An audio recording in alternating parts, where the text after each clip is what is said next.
It is May 2nd, 2024, and as we continue to follow the latest pro-Palestinian protests, which we have seen at university campuses across the country, we're also keeping an eye on the state of tensions overall here in this country. The fact that you have Americans in a position where many of them are struggling to get by, struggling to pay their bills, struggling to pay rent, to even buy a home. The so-called American dream that we love to talk about is completely unattainable for far too many Americans. So, where does that leave us as a country? And of course, how did we get here? We got into all of that and more earlier with a special guest. We also talked about where things stand on the world stage, right? How does the US compare to, say, a country like China, a country that is a real competitor to the United States for the first time in a long time? And of course, where does that leave us as a nation, as we are continuing to head on this downward spiral in so many ways? And yet you have Congress. What are they focusing on? Oh, they're focusing on passing another $61 billion in Ukraine-related aid. They're focusing on trying to redefine the term anti-Semitism in order to crack down on the protests that we're seeing currently at universities. It seems as though our leaders have all of the wrong ideas and continue to take us in the direction that we are currently going. We discussed all that and more, so let's take a listen to that conversation now. Joining me now to discuss is Professor Richard Wolff, an author, founder of Democracy at Work, and the host of the nationally syndicated show Economic Update. Professor Wolff, thanks so much for taking the time to join me today. Thank you, Rachel. I'm very glad to be here. Happy to have you on the show again. And I wanted to get your take on one of the major stories that has really been in the headlines over the last couple of weeks, and that is these pro-Palestinian protests. I know that they started out as a single encampment at Columbia University, then spread to campuses across the country. We've seen everyone have an opinion on these, right? President Biden has even called these demonstrations anti-Semitic, even though they include a number of Jewish groups. And this week, we saw the House pass a bill that conflates the criticism of Israel with anti-Semitism and would force the Department of Education to adopt a new definition of the term to then further crack down on these protests. What do you see as the significance of the demonstrations that we're seeing right now? I mean, they're not just calling for a ceasefire in Gaza or for their universities to condemn Israel's bombardment of the Palestinians, but they're also calling for their universities to divest from Israel altogether. Well, what you're seeing is a kind of deja vu all over again, if I can borrow from Casey Stengel. Nothing reminds us of the Vietnam War and what happened then than watching the TV give us the pictures of police people beating up on students. First of all, let me respond. It is not the job of the police to tell us who can and who cannot protest. It is the job of the police in the United States, at least if you take seriously our Constitution and our legal precedents. It's the job of the police to keep the peace. It's precisely to enable the protesters and those who may disagree with the protesters to keep them safe, if necessary, from one another. In other words, the police come in and they make sure that it's peaceful and that each side has their opportunity to make clear what they believe. Those who want to support the Palestinians in the situation in Gaza, those who want to support the Israelis, etc. And that hasn't been done. The police have come in and done bizarre things. I mean, start with Columbia. In that case, we saw the police brought in on an issue of real estate. The university says it's our property. By the way, universities are public institutions, even if they're privately owned. If you ever looked, as I have done as an economist, at the economics of Columbia University, and for that matter, Harvard, Yale, or any of the others that are private, you will see that the largest single source of income for these universities is public taxpayer money, providing the research support, the industrial support, the equipment support. I myself, as a university professor, have participated in applying for and receiving federal and sometimes state grants. So these private institutions are actually sustained by public money, and that gives them an added public responsibility. Not to say you must clear the land for the few tents that they put up that basically impeach nobody's freedom. It is part of how they protest, which they ought to have the freedom to do. So I think it was an overreaction. I noticed that the early police reports, when the police were interviewed, they said, we don't know why we're here. The students are not making any problem. This is a university order. Exactly. I think what we're seeing is a government that has long ago sided with the Israelis. That's the position of the government. I understand that, but it is the right of young people, if they disagree, and by the way, the disagreement with Israeli policies in Palestine is very old. This is not a new phenomena. It isn't something that should surprise anybody. What is new is the ferocity, as the whole world has recognized, of what the Israelis are doing in Gaza. This is not a question of right and wrong about the long history where people have opinions. It's a very specific notion that what has happened after October 7th, the response to the awful behavior of the Hamas people who mounted an attack in October, is out of proportion. I mean, half the governments of the world have voted that way in the UN. The Pope has asked for a ceasefire. People have all over the world. It's not as though our young people are asking for something weird, strange, bizarre, out of order. So stop treating them in the way that you are. It's shameful. It looks to the whole world, and I read French and German newspapers every day. It looks to the whole world like a classical clampdown by a government on the freedom of speech of people who disagree with that government, as these young people do with Mr. Biden's policies in this situation. Last point. Something close to half of the members of Congress do not agree, for example, with Mr. Biden on the policy towards Ukraine. All right. I mean, we don't have police coming in and shutting them down. Some of them take extreme forms of stating their disagreement. That's all the students are doing. And they've been very careful to do it that way. I have been involved in 2 or 3 of these activities in and around the Northeast. I know exactly what the students are asking for, as you have rightly summarized it. I know what their tactics and their strategies are. They have no interest in violence. They do not want it. They fear it. They had hoped that the police would make sure that anybody who gets too excited on either side is prevented from doing harm to themselves or anyone else. That's a reasonable thing for police to be concerned with. But that's all. They are not there to clear real estate for quasi-public universities.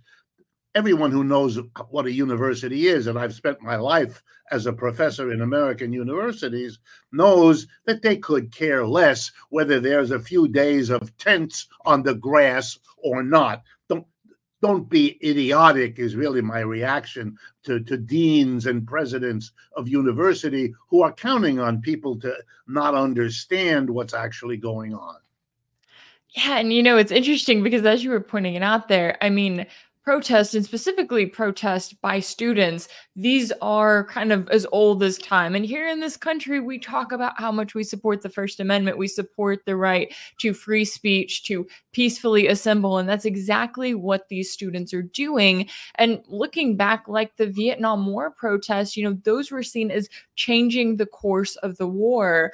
When it comes to the crackdown that we're seeing and kind of this outrage about this use of free speech, use of peacefully assembling on these universities, Do you think that there is more to it, especially when it comes from these politicians and these billionaire donors who start saying, oh, well, I'm going to, pull my donation from the university if they don't stop doing what I want? I mean, to me, it just seems like a childish reaction to it, where in reality, if they would just kind of sit back and say, you know what, I don't necessarily agree with these students, but I respect their right to protest, then it wouldn't have turned into such a big movement. It doesn't seem like we're seeing right now. How do you see that reaction to it? I see it as a symptom. And to be honest with you, I've been really working to try to understand not just why the students are doing what they're doing, but why the university officials are behaving this way, why the politicians are grandstanding, why the mayor of New York really talking out of his head about all of this. I mean, I understand everybody's doing their thing to make it useful to their career or whatever. But is there something, as you put it, going on that's a little deeper? And here's what I've come up with, and I'm still working on it. I think there's an enormous frustration and anxiety across the United States as a culture. And I think I know why. And here I bring my economics. I'm a professor of economics. I study economics. I've talked with you on your program many times about economic issues that you have brought up. And here's my understanding. The United States is now facing a very difficult world reality. For most of the last century, certainly since the end of World War II, the dominant economic power in the world has been the United States. No one who seriously studied this period or lived through it really disputes that point. Okay, we can call it, if we want, the period of the American Empire that replaced the British Empire and the old French and German and other empires that basically blew themselves out of the water in World War II. So when that war ended, the United States was left.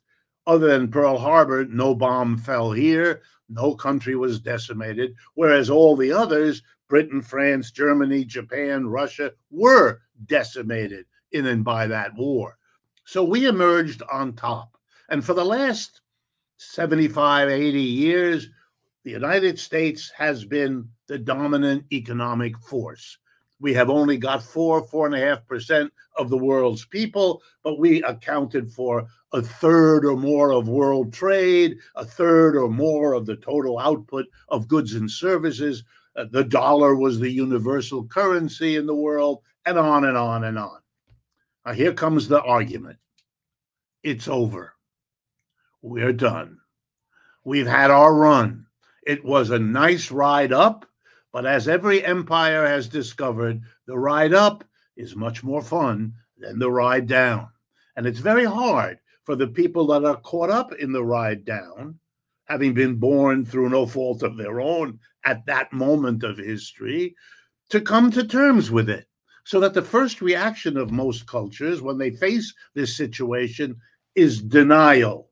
It's not happening. And indeed, most of our politicians have an obligatory statement that they make every time they win an election or do anything. We are the greatest country. We are the most of it. Our economy is the best. I've had one embarrassment after another for the last 10 years because I'm so often put in the position of being asked by a journalist, is what President fill in the blank said true?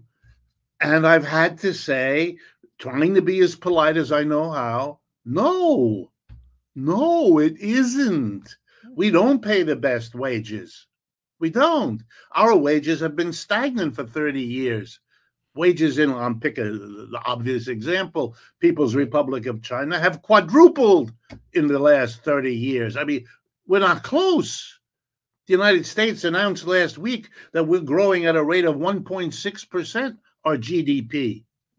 In China right now is 2 to 3 times that. And it's been 2 to 3 times the American growth rate for most of the last 30 years. We have to understand what that means, instead of pretending it isn't happening. Why am I saying this? because I think people are on edge. I think people are very anxious. They know somehow things aren't going quite the way they should. The war in Ukraine is being lost by Ukraine. The whole world knows it. Americans pretend otherwise. Okay, I understand why you might. It's painful if you have a war, you're losing. You don't want that. You don't want to remember that you're lost in Vietnam and you're lost in Afghanistan. You don't want, I get it. But then you can do what psychologists call displacement. The thing that's bothering you is a taboo you can't go near. So something else bothers you. You know, when you come home from a hard day at the job and you are unkind to your cat, you know that the cat is not your problem and the cat is not responsible for your hard day. But you're at loose ends, you're nervous, and so you're mean to your cat, and then you go apologize and all the rest of it. That's where we are. And I think the overreaction of administrators in university to what you rightly say is a traditional springtime activity for students. They're young people, they're feeling their oats, and they want to say something about an urgent issue. They're not responsible that for every day that they look at the social media or at the TV, they are shown pictures of bombed out Palestinian villages and apartment buildings. You see them, I see them, they see them. And they're horrified when they ask, as we should hope they would, what's going on? Why is it? And they listen to what is being said by the perpetrators and the victims of this process. And they may have sympathy for Israel, for what happened on October 7th. They may be Jewish or not Jewish. But it's clear they are reacting to what they saw, what American media presented to them. And they have every right to feel strongly and to do something rather than to be passive, to actually get together, to have a meeting, to talk about it, to hand a sign, to call a rally. Those are healthy, politically aware young people that are doing that. And we should thank them, make sure they're safe, absolutely. But very few people want to go in there and hurt anyone. There are a few extremists probably distributed on both sides. And if that becomes a problem, and by the way, there are many campuses that have had rallies over the last few weeks. Nobody has been hurt. Nobody has been attacked. The media may love to focus on UCLA or Columbia, where there have been some troubles. But that's very old. In the early days of the anti-Vietnam War, when I was a student, we used to marvel. We would have a wonderful demonstration. We would be talking with the people who came. Some agreed, some disagreed, but nobody hurt anybody else. No police had to do anything, and it was therefore not an interesting story. The story in the evening news was about the one case where somebody did something or was alleged to have done something that required a police action. Well, it's unfair and not a bit suspicious making to see it handled that way, and then to see the president, as he already has done, using the occasion of violence as if to prevent violence the police were called. My experience in the past and what I'm seeing now, certainly here in New York, the police are at least as responsible for the violence that happens as anybody else. And everybody can verify that. Just watch the footage that is available now and shown on the media. You will see the police behaving in unbelievable ways, taking down a woman professor here in New York in full view of everybody. She wasn't resisting. She had no weapon. She's standing there asking why a student is being manhandled, and the response of the police is to manhandle her. This is classic, I'm afraid to say, but it should be understood for what it is. Yeah, that's a great point. And I know that the conversation on police brutality is one that we've had almost, well, for a long time, but it goes hand in hand with these anti-war protests a lot of times. And you brought up a really important point there, which is, I think, kind of the state that younger Americans are in right now. Because you're right. I mean, if you're in college right now and you're looking at the world around us, you're going, oh, well, I'm going to be lucky if I get a job to start climbing my way up the ladder. I don't really have any hope for buying a house right now. I may not have hope for starting a family. I may not be able to afford having multiple children. And it just kind of goes back to that state of desperation to think, hey, this is the place they're in, and they're in their 20s. It's not like they're, in their even 30s and 40s and getting older and looking at struggling in that place. But when it comes to the US economy, you have this position we continue to be in where you have the Federal Reserve, which again this week declined to cut interest rates amid the latest data, which showed that inflation increased for the third consecutive month in March, and that the CPI was higher than at any point since last September. And there's some that are describing this as, Biden's worst case scenario, economic scenario, rather, unfolding at the worst possible time, because of course they're looking at the election. But how do you see the state of the US economy right now beyond just the election term that we're in? Well, I think the Democrats are desperate and frightened by what might happen to them in the fall. They have literally, whatever your point of view is, tried everything you can imagine, and many things I couldn't have imagined, to destroy Mr. Trump. I get all that. I'm no better able to judge where that's going than you or anyone else, so I'm not going to offer my own opinion. But it is a fraught time. I think that's a fair thing to say for almost everybody. And that young people, and I know exactly what you're talking about, I still teach in the university, so I still have people, young people in their 20s trying to figure out what to do in their lives, talking to me because they're very upset. The job situation is upsetting. The income situation they face is upsetting. The future, those of whom that still think about marriage, which is a minority, and that is itself partly a process of the economy disintegrating. The model of their own parents is not a model they can follow or want to. The women do not expect or want to be housewives. They know they have to go out and earn a living too. The husband is not able to make a money that could sustain them in the way they want anyway. So the financial goad to get married for females is not what it once was, even as recently as the last 2 generations.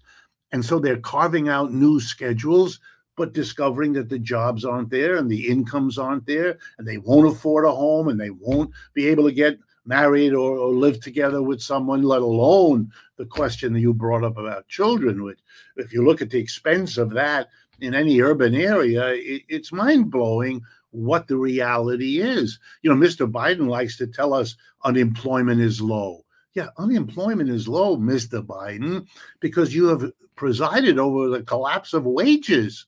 Employers have an incentive to hire because workers are cheap. They don't have to give them the kind of income they once did. They don't have to give them the kind of benefits. They don't have to give them the kind of incentives. So yeah, they hire them, and then those workers discover what we're now talking about.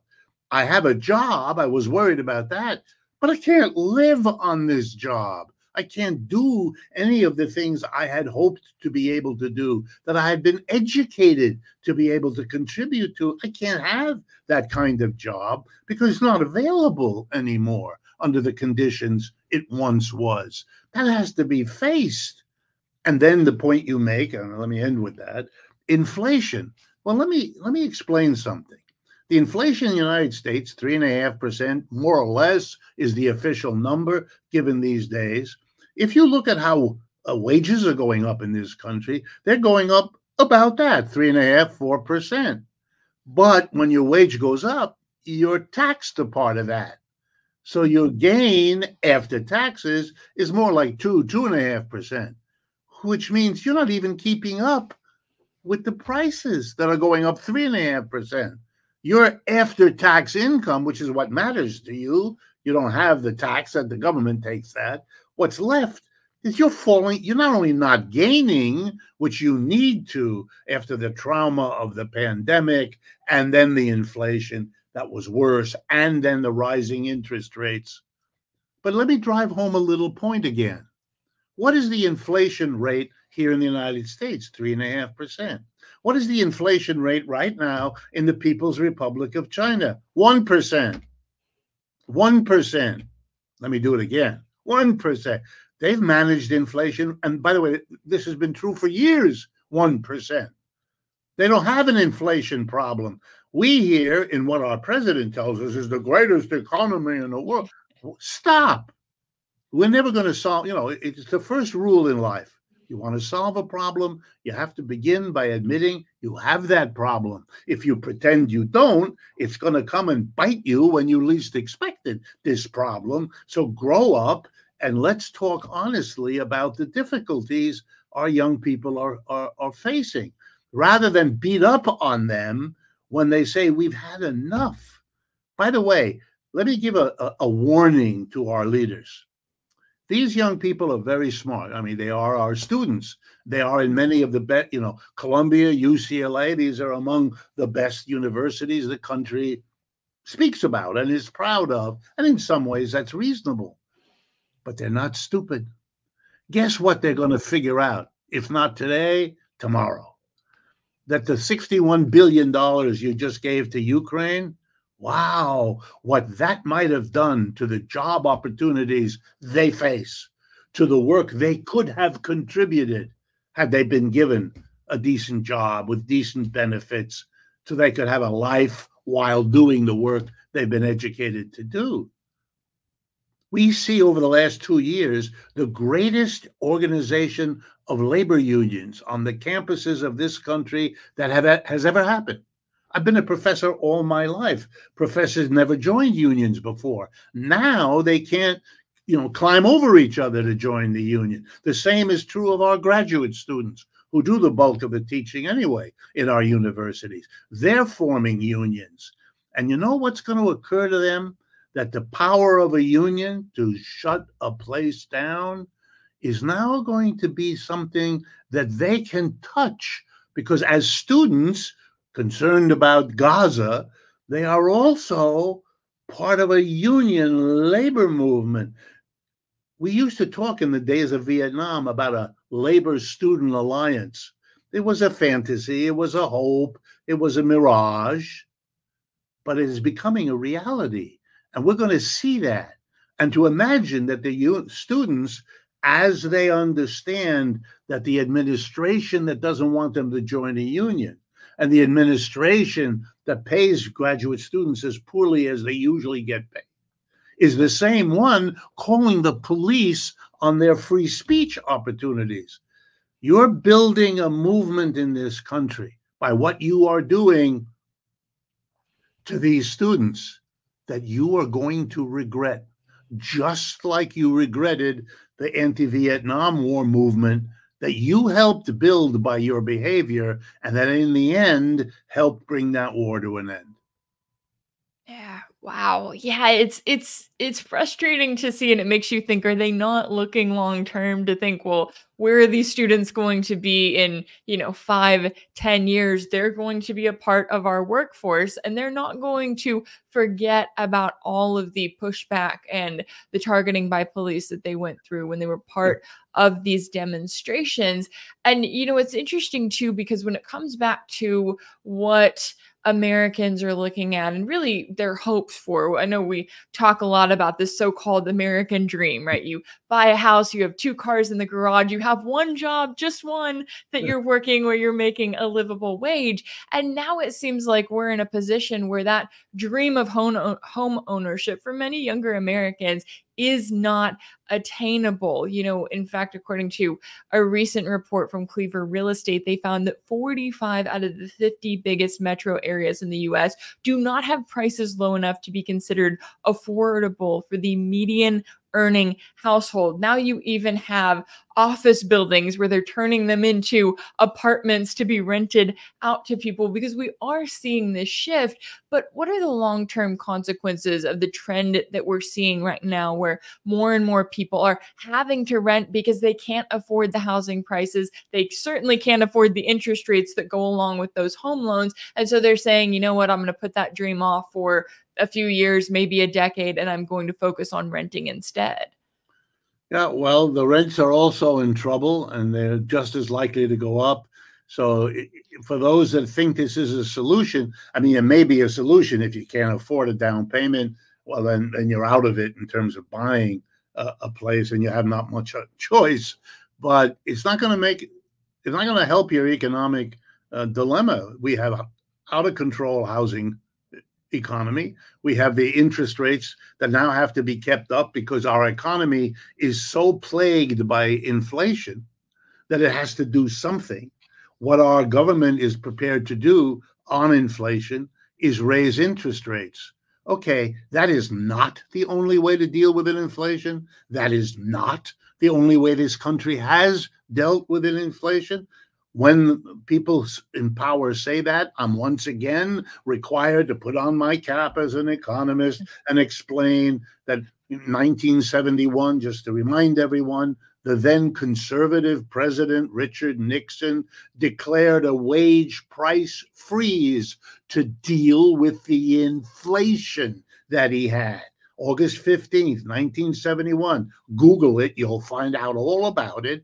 And he said, as of tomorrow morning, any business that raises a price, the police will come and arrest you. You'll be in violation of the law. Any union that raises a wage, same thing. It's a wage price freeze. It has existed for centuries. It has been a policy followed in many other countries. There's endless histories, which I have read and taught about how that works, what the strengths and weaknesses of that are. But we live in a country where our government is so disrespectful of us that it tells us that to deal with an inflation, we're raising the interest rates. And when people like me, and I'm far from the only one, say, well, wait a minute, shouldn't we have a discussion of the alternative policies? Wage price freeze is one. By the way, there are others, rationing and so on, that have been done in the United States that we could review and talk about which of them. And here's a little clue. If you did a wage price freeze, you wouldn't have to raise interest rates. And if you didn't raise interest rates, you wouldn't be driving the mortgages out of control, and you wouldn't be crippling your housing market. And that's a virtue of a non-interest rate raising approach to inflation. We can't have that conversation. It's been shut down with the same kind of refusal to allow different perspectives to be out there that we're now seeing around the Gaza, Palestine, Israel situation. And that's not a healthy sign. We have a situation where we have a housing crisis. Look, we have hundreds of thousands of people, millions by some count, that are homeless. I'm talking to you from Manhattan in New York City. I see them every day. They don't hurt me. They don't threaten me. They're living in doorways. They include families with children, et cetera, et cetera. I'm sure the people watching this program have their experience in their parts of the country of this. And we have all the people who are unable to afford a home, but they're not quite homeless yet. Yeah, we should be doing something. This is a major problem.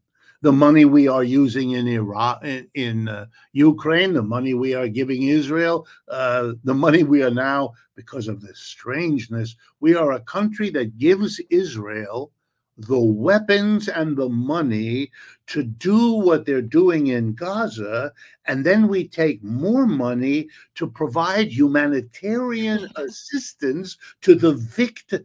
I got a news flash for you as an economist. You could save a ton of money if you didn't give Israel the weapons, so you wouldn't need to give the Palestinians the humanitarian aid, and we would save all the lives. And I mean, this, it really, it sometimes takes you to the point where you can become very upset because of the sheer accumulation of irrationality that is going on here that our leaders want us to think is a reasonable thing for us to be doing. It isn't. It's embarrassing. And I must tell you that many parts of the world, the media talk about it. They get a certain pleasure, I suspect, by seeing the United States, which used to be the big, powerful, struggling like they have had to, with real problems for which they are not finding adequate solutions. The economy of this country is in difficulty. We have the worst inequality between rich and poor of any major industrial society. 50 years ago, we had less inequality. We have jumped over all of the others. This is a very serious problem. It means, for example, just to bring it back, if you have a mass of people in trouble economically relative to a small number that are doing real well, and that's what we have, you can't be surprised if the housing market, driven by profit-making home builders, is going where the money is. They're going to make the fancy houses, the expensive condos, all of that, because that's where the funds are to pay a profitable amount for a home, whether it's an apartment or a self-standing structure. They go where the money is. You can see it as center cities become ghost towns, that the malls have to fill up either with discount stores, because that's what people can afford, or you have this specialized mall that is the high-priced, glitzy place where people with a lot of money. The economy is adjusting. Each and every little producer is adjusting to where the money is in terms of spending power. If you allow a country that once was a mass middle class, the United States 40 years ago, you suddenly say, no, we're not going to have that anymore. We're going to have a mass of people with very little and a small number of people with lots. Well, then your economy is going to adjust. And that's going to change where the jobs are. It explains why the great growth in jobs over the last 40 years has been at the bottom. It's the people working the barista in Starbucks, the forklift operator in an Amazon warehouse, all those places that are now catching on to what's happened to them and building the unions to demand a better deal. That's all in the cards of allowing a society to go like this. Many of the organizers in Amazon and Starbucks are, guess what? The same young people coming out of the colleges who thought they had a life waiting for them, which isn't there anymore, discovering that the conditions of work at Starbucks or at Amazon or at Trader Joe or at, you know, the places as well as I do, they want a better deal, and they're going to fight for it now with the union. That's why that's happening in part. And they're stimulating the old workers, like the UAW folks in Chattanooga, to demand a union for them too. You're setting in motion in this country more and more things that should remind us of earlier periods in our history. But with this crucial difference, for the first time in a century, the United States has a real economic competitor. We didn't have, with the end of World War II, those countries that were wiped out, France, Britain, Germany, Japan, and Russia, none of them were in a position to be a competitor economically, and none of them ever were to this day. But that's not true anymore. We have a competitor. It is the People's Republic of China, and most of you already know it. And the allies that they have built, the so-called BRICS nation, including Russia, China, India, Brazil, and South Africa, and a bunch others that have recently joined, that BRICS is now a bigger economic unit than the United States and its major allies, which are called the G7. The G7 produces less wealth each year than the BRICS do. And this is a world-changing situation for the United States. And there's only this far we can go pretending otherwise. Denial, as my mother used to say, is not a river in Egypt. It is something that's a problem in your psychology, she would say to me. And I'm now in a position of saying it to my fellow citizens. We've got to come to terms with this, or we're going to continue to make terribly mistaken calculations, like the one at the beginning of the war in Ukraine, when we were told by our leaders, Russia can't survive, Russia will be on its knees, Russia can't win, now all wrong. Well, we have to face this. Pretending otherwise and spending billions of dollars to sustain the pretense, our own citizens will be pointing the finger of blame at us for having done this. Yeah, absolutely. And if those at the top, right, those politicians and billionaires think that they're seeing some anger on college campuses now, I can only imagine what that's going to look like when you start to see a bigger protest movement that includes the labor movement even more so than we already are as we continue to go down that scale. I know that there is certainly a lot at stake here all around, and I really appreciate you taking the time to join me today to break down the latest here. Professor Richard Wolff, an author, founder of Democracy at Work, and the host of the nationally syndicated show Economic Update. Thank you so much for your time and insight today.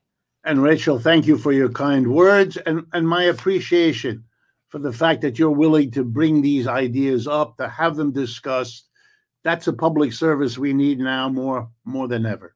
So thank you as well. Thank you. I appreciate that. If anything in this video resonated with you, be sure to like it, share it with your friends, leave a comment. And as always, don't forget to subscribe. And if you want to keep up with all of my work, make sure that you're subscribed to my page on Substack. That's rachelblevins.substack.com. If you want to support my work, you can also check out my page on Patreon. That's patreon.com/rachelblevins. That's where you can sign up as a monthly paid subscriber and join the community there. As always, thank y'all so much for all of your support, and I'll see you next time.